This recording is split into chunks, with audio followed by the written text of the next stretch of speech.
Our first part. First part. So, in normal Christian interpretation, we have this moral man here, and we really are lost because of that category, because we're not using Judaism to really see what's obviously being spoken about here, and that's the Chochmei Umat Haolam. Correct. Yeah. And that's why I mentioned Meshulam, is perhaps that's more of a cultural context for this moral man.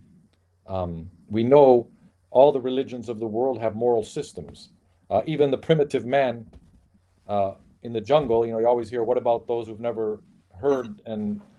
But yeah, we were talking about general revelation in chapter 1, and reason and these components. So Paul is just unpacking this here.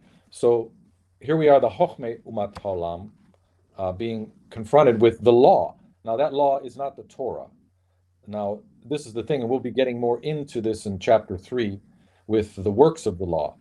So one of the things I was doing in preparation today, reading in Harvey Falk's book, Jesus the Pharisee, there's a chapter about Hillel's convert revisited, and a second look. At the end of that chapter, something jumped out at me, and it said, like, in a way that I think we are blind as Christianity because we don't read Talmudic literature. And here, Talmudic literature is very clear that Noahides are always referred to as individuals, rather than members of any organized religion. So this is what's going on here. It's when the individual Gentile beliefs and behaviors that evidently matter to them.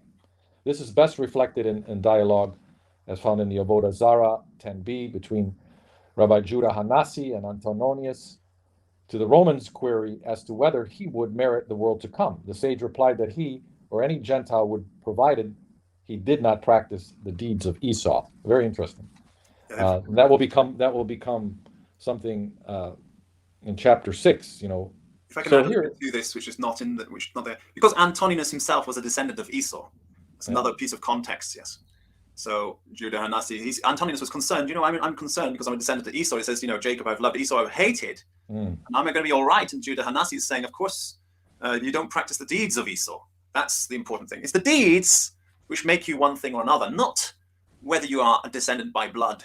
This is unimportant. Blood is meaningless from the Judaic perspective. Under the law, blood is meaningless. What's important is the law that makes you either into Israel or something else, and your deeds dictate that. That's actually said here. Sorry to jump in. I don't want to interrupt you too much, but that's what it says here when it says the doers of the law will be justified. It's not about those who are the hearers of the law, but the doers of the law will be justified. So he's talking here also.